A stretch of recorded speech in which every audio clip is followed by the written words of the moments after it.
Hi everyone, so today we're going to be going through the features and improvements in the last LaserPro update. So this took us to version 23.3.4 and this was released on the 23rd of October. So it was a little while ago now, but we're just trying to catch everyone up with the new changes in the last update. So I'm going to screen share and take you through some of the new features and changes. And if you have any questions, please reach out to your BPM. So I'll share my screen. So I've got my demo build open, so it won't be quite as full of data as what yours will look like day to day, but I'll navigate through so you can see exactly where some of these features and changes are found. So the first one that we have is under the system cog and then into setup.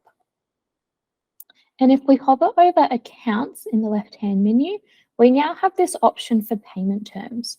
So we had payment terms before that we could apply within a customer card, but the frequencies were determined by the system. We couldn't create our own. So off the top of my head, it was COD, 7 days, 14, 21, etc. Where now we actually have the ability to create our own payment terms. So if you wanted to do a payment term of 3 days, we could create our own. We could put in the term is 3 days, and we could select whether it's going to be from invoice date or end of month. And whether it's a default and apply it to all customers. So we didn't have this ability before to create our own. We had to stick with the system default. So this is a great improvement to give your business a little bit more flexibility and freedom around your payment terms with customers. So once we've set up the relevant payment term, we can then apply it in the customer card by going into opening up the customer card to start with, going into the settings sub-tab within a customer card. And then we can apply the payment terms down here once we've created them in that system setup area in the top right-hand corner. So now that way, once you've applied it, any invoices raised moving forward will reflect that new payment term automatically. So that's a great win for members in that area. The next improvement is adding a freight-specific area to a purchase order. So if I come here and create a catalog order, I'm just going to assign it to stock. Just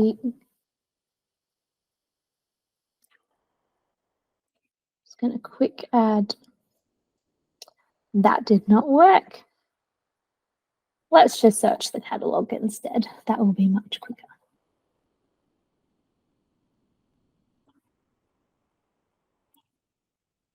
So now that we've got some items on our purchase order, we now have this freight section down the bottom with the subtotal.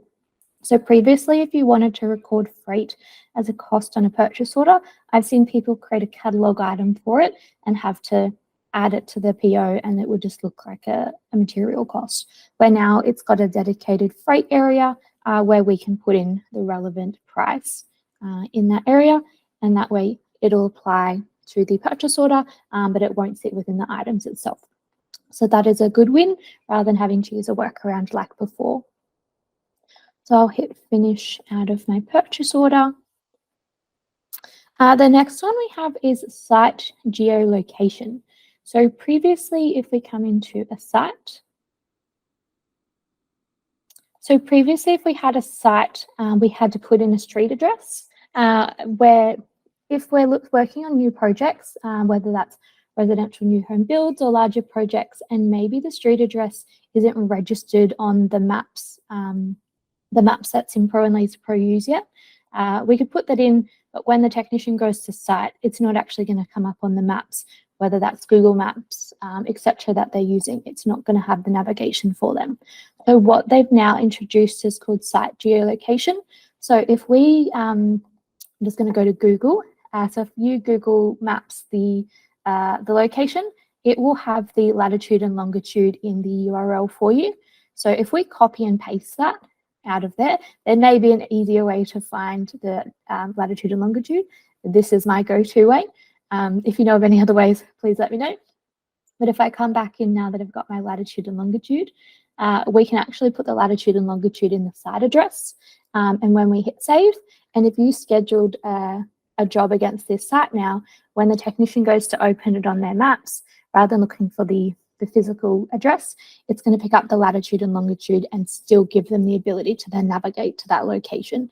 So certain scenarios where it's going to be applicable in those kind of like new builds where the address just isn't registered yet, but really great win for some of those more unique scenarios that we might come across. We'll hit save and finish and we'll come out of there. The next one is in the pending jobs table. So if we come in here, we've got our modify table view. So previously we didn't have the amount remaining column as an option. So here it is. So we've got amount remaining. So we could have our sell price and we could have how much was invoiced, but we couldn't have an amount remaining. So this could be really helpful if it's a type of workflow where you're raising deposit invoices.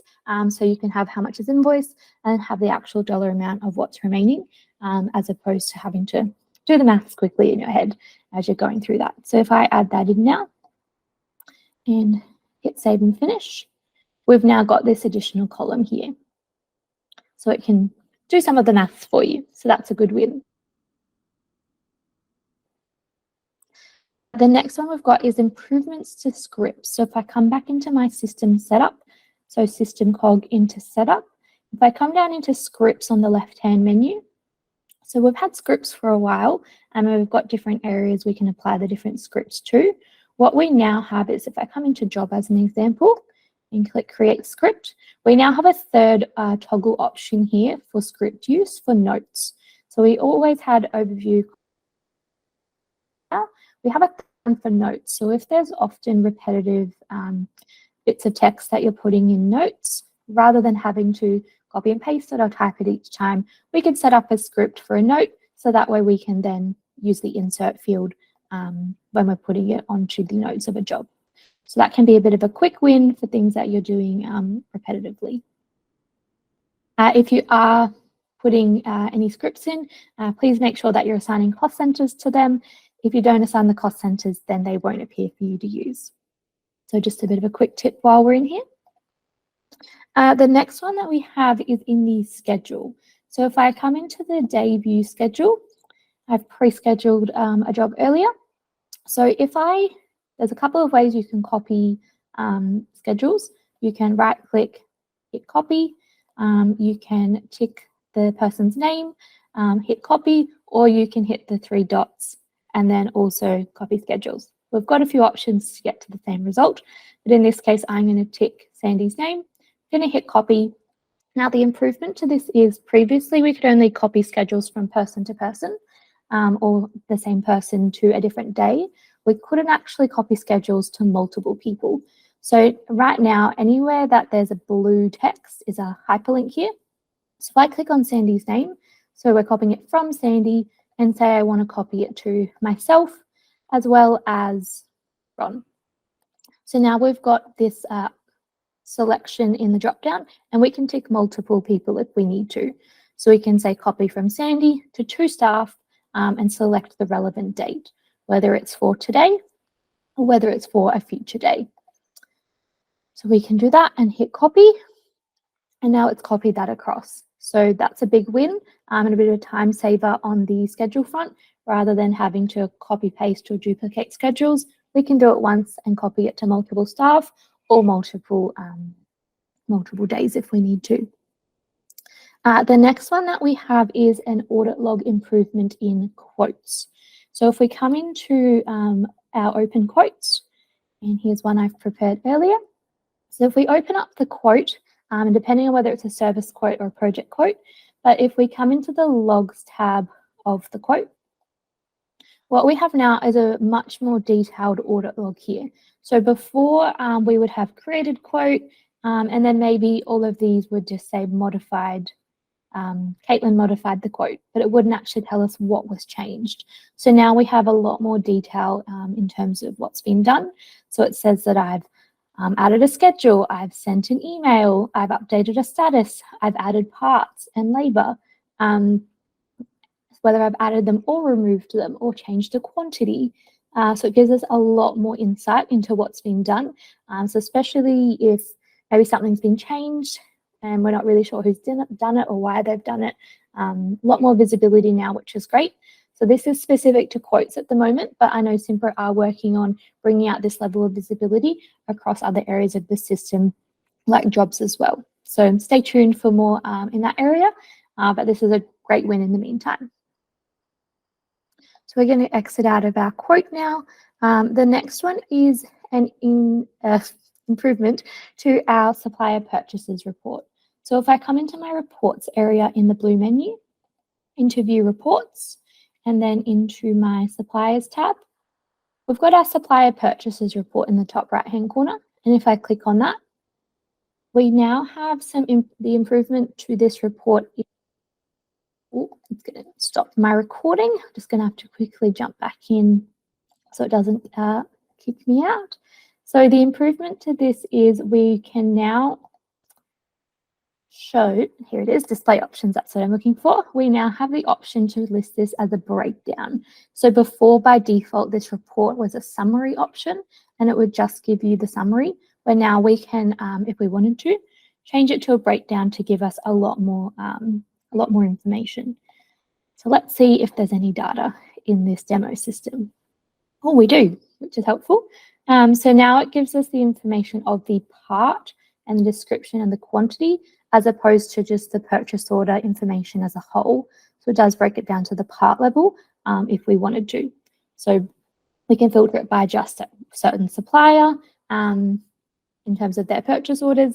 Now we have the part information as well. So that's a great improvement if you do utilize this report.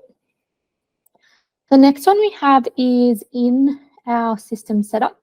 We can now, if we go into our custom fields, and I'm just going to go into the leads, quotes, jobs, and recurring one. So what we can now do is set up a hyperlink field. So if I create a new custom field, before we only had text, date, list, and numeric options, we now have a fifth option called hyperlink. So what this is going to do is it's automatically, if we put a URL in there or a website, it's going to make that a hyperlink for us to click on, and then we can then open that straight from LaserPro into the other system. So where this could be really helpful is if you have customer portals that you need to use, or subcontractor portals, anything like that, where you have a third-party portal that you then potentially need to put information into, you could create this as a custom field with the hyperlink type. And that way, when you're in, if it's job related, put that hyperlink in the job, and then you can click on it straight from LaserPro, so you don't need to go find it externally. So that's a great improvement, whether it's portals or safety systems, whatever that might be, can be really useful for those examples. The next one we have is some improvements for contractors.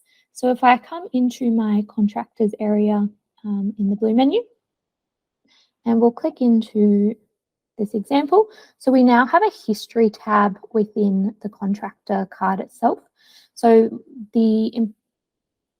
a lot of other areas have a history tab, like customers, but we didn't always have this tab. So this is a great improvement if we wanted to filter out the contractor jobs for just this person, as opposed to having to go through the contractor jobs and doing it a bit more in a long-winded way. We can now go straight into the contractor and look at all the jobs that are relevant to them. So that is a win. The other thing that we've got for contractors is we can set up custom fields for contractor jobs and invoices as well. So if I go back to where I just was in custom fields, I scroll down, we've now got these two additional options at the bottom to set up custom fields for contractor jobs and contractor invoices specifically. So if we did need to record any specific information, we can set these up to be captured.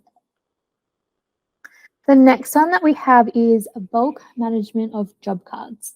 So if I come into my schedule icon and come into job cards, we can pull the job cards for a specific date range. Now, because this is a demo system, I'm going to pull a large date range, but you might want to do it for a week or a fortnight, depending on your payroll cycle. So once we've put in the date range and we hit view, it would give us this information previously in terms of the job cards that have been entered. But what we now have is these bulk options down the bottom. So we always had print and we always had email, but now we have additional ones for attach and approve. So this is actually a massive win because we can bulk approve job cards.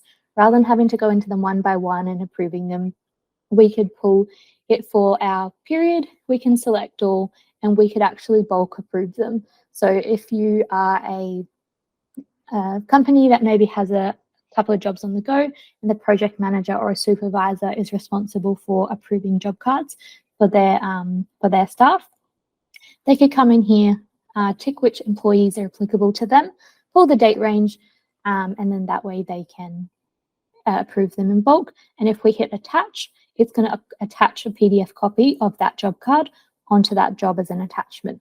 So really great win in that space to save a bit of time and not having to go into them one by one. So definitely have a look at that if your job cards aren't set to automatically approve. The next one we have is a job CSV export. So if I come into a job and come into the Forms tab, we now have an additional option in the template dropdown. And so this is, I'm just going to type it in because there's lots of options in the dropdown. So we've got this job export CSV. And so what that does is we can then download it, and it's going to download CSV from the system. Now I have got one that I prepared earlier. So this is what the CSV is going to look like. If it's a project job, it'll have a section name. Otherwise, it'll have cost center name, and then all of the items within those cost centers. So whether it's a service fee, catalog item, labor, one-off item, and the applicable part numbers, descriptions, unit of measurement, and then the quantity in terms of the item, and then all of the labor, costing and selling as a result, and the cost center total. So this can be helpful if you have a large project potentially, if you just wanted to get a bit of a download and see how everything's made up. Could potentially be useful for you. So have a look at that, especially maybe if you're in the project space. Let me know what you think. I come back to LaserPro. We will exit out of the job.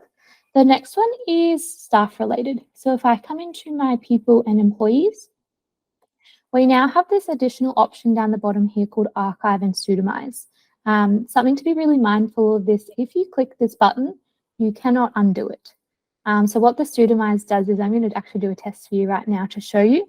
So if you archive, I'm just going to tick it. If we tick the employee and hit archive and pseudomize, it asks for a confirmation. So any information regarding this employee will now be pseudomized. It's not going to reference their name anymore. It's going to reference them as a number. So if I archive that person, and if I now filter my employees from active into archived, instead of, so before the name was test employee, so instead of saying their name, it now automatically assigns them a number.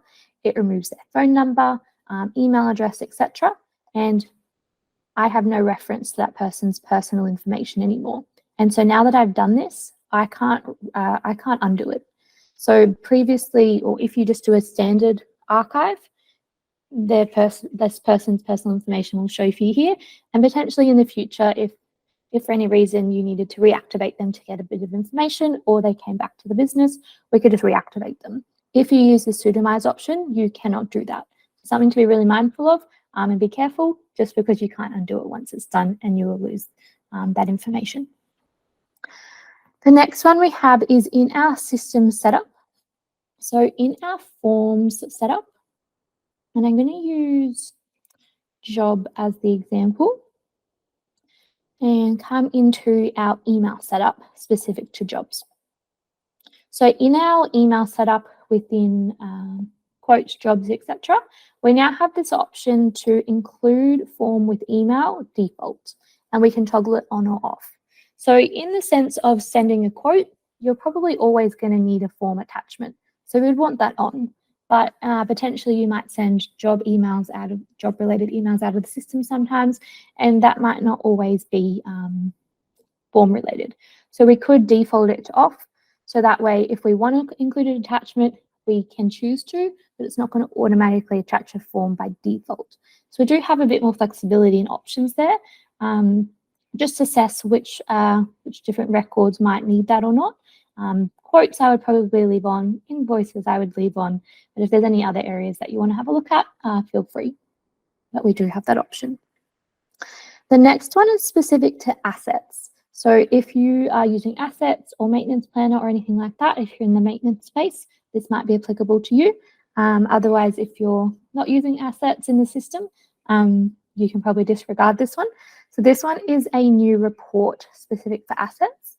So if I hover over reports and come into view reports, and if I come down to my assets tab on the left, we now have this asset cost analysis report.